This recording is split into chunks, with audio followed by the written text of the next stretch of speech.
Never miss an update. Subscribe now and press the bell icon.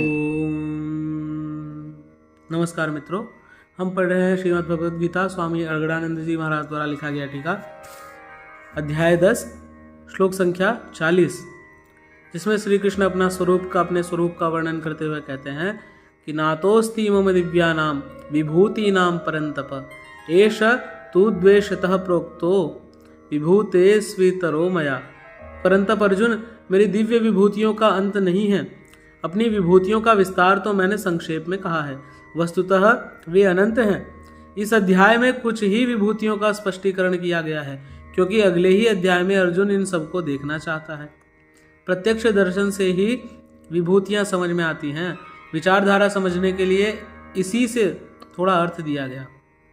आगे यद्वद्विभूतिं सत्वं श्रीमदूर्जितमेव वा तत्तदेवावगच्छत्वं मम तेजोंश संभवम्, कि जो भी ऐश्वर्य युक्त, कांति युक्त और शक्ति युक्त वस्तुएं हैं, उनको तू मेरे तेज के एक अंश मात्र से उत्पन्न हुआ।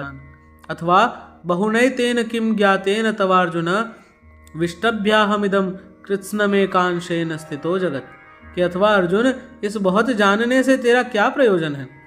मैं इस संपूर्ण जगत को एक अंश मात्र से धारण करके स्थित हूँ। उपयुक्त विभूतियों के वर्णन का तात्पर्य यह नहीं कि आप या अर्जुन इन सभी वस्तुओं को पूजने लगे, बल्कि श्री कृष्ण का आशय केवल इतना है कि इन सब ओर से श्रद्धा समेटकर केवल उन अविनाशी परमात्माओं में लगावें। इतने से ही उनका कर्तव्य पूर्ण हो जाता है। तो इस 10वें अध्याय का संपूर्ण निष्कर्ष क्या है वह हम पढ़ते हैं कि इस अध्याय में श्री कृष्ण ने कहा कि अर्जुन, मैं तुझे पुनः उपदेश करूंगा, क्योंकि तू मेरा अतिशय प्रिय है। पहले कह चुके हैं, फिर भी कहने जा रहे हैं, क्योंकि पूर्ति पर्यंत सद्गुरु से सुनने की आवश्यकता रहती है। मेरी उत्पत्ति को न देवता और न महर्षिगण ही जानते हैं, क्योंकि मैं उनका भी आदि कारण हूं। अव्यक्ति के पश्चात की सार्वभौम अवस्था को वही जानता है जो हो चुका है। जो मुझे अजन्मा, अनादि और संपूर्ण लोकों के महान ईश्वर को साक्षात्कार सहित जानता है, वही ज्ञानी है। बुद्धि, ज्ञान, असम्मूढ़ता, इंद्रियों का दमन, शमन, संतोष, दान और कीर्ति के भाव अर्थात दैवी संपत्ति के युक्त लक्षण मेरी देन है। 7 महर्षि जन अर्थात योग की 7 भूमिकाएं, उससे भी पहले होने वाले तदनुरूप अंतःकरण, चतुष्ट और इनके अनुकूल मन जो स्वयंभू है, स्वयं रचयिता है, ये सब मुझमें भाव वाले, लगाव और श्रद्धा वाले हैं। जिनकी संसार में संपूर्ण प्रजा है, ये सब मुझसे ही उत्पन्न है, अर्थात साधनामय प्रवृत्तियां मेरी ही प्रजा हैं। इनकी उत्पत्ति अपने से नहीं, गुरु से होती है। जो उपयुक्त मेरी विभूतियों को साक्षात जान लेता है, वह निसंदेह मुझमें एक ही भाव से प्रवेश करके करने योग्य बनता है।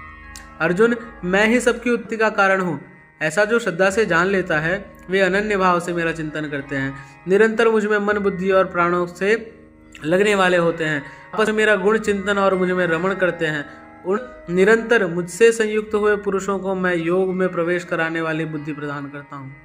यह भी मेरी ही देन है। किस प्रकार बुद्धि योग देते हैं, तो कहते हैं अर्जुन, आत्मभावस्थ उनकी आत्मा में जागृत होकर खड़ा हो जाता हूँ और उनके हृदय में अज्ञान से उत्पन्न अंधकार ज्ञान रूपी दीपक से नष्ट करा देता हूँ। अर्जुन ने प्रश्न किया कि भगवान, आप परम पवित्र, सनातन, दिव्य, अनादि और सर्वत्र व्याप्त हैं, ऐसा महर्षिगण कहते हैं। वर्तमान में देवर्षि नारद, देवल, व्यास और आप भी वही कहते हैं। यह सत्य भी है कि आपको न देवता जानते हैं और न दानव। स्वयं आप जिसे जना दें वही जान पाते हैं। आप ही अपनी विभूतियों को कहने में समर्थ हैं। अतः जनार्दन, आप अपनी विभूतियों को विस्तार से कहिए। पूर्ति पर्यंत इष्ट से सुनते रहने की उत्कंठा बनी रहनी चाहिए। आगे इष्ट के अंतराल में क्या है, उसे साधक क्या जाने, इस पर योगेश्वर श्री कृष्ण एक एक करके अपनी प्रमुख विभूतियों का लक्षण संक्षेप में बताया, जिसमें से कुछ तो योग साधना में प्रवेश करने के साथ मिलने वाली अंतंग विभूतियों का चित्रण है, और शेष कुछ समाज में रिद्धि सिद्धियों के साथ पाई जाने वाली विभूतियों का पर प्रकाश डाला। और अंत में उन्होंने बल देकर कहा कि अर्जुन, बहुत जानने से तेरा क्या प्रयोजन है। इस संसार में जो कुछ भी तेज और ऐश्वर्य युक्त वस्तुएं हैं, वह सब मेरे तेज के अंश मात्र में स्थित हैं। वस्तुतः मेरी विभूतियां अपार हैं। ऐसा कहते हुए योगेश्वर ने इस अध्याय का पटाक्षेप किया। इस अध्याय में श्री कृष्ण ने अपनी विभूतियों की मात्र बौद्धिक जानकारी दी, जिससे अर्जुन की श्रद्धा सब ओर से सिमटकर एक इष्ट में लग गई। किंतु बंधुओं, सब कुछ सुन लेने और बाल की खाल निकालकर समझ लेने के बाद भी चलकर उसे जानना शेष ही रहता है। यही क्रियात्मक पथ है। संपूर्ण अध्याय में योगेश्वर की विभूतियों का ही वर्णन है।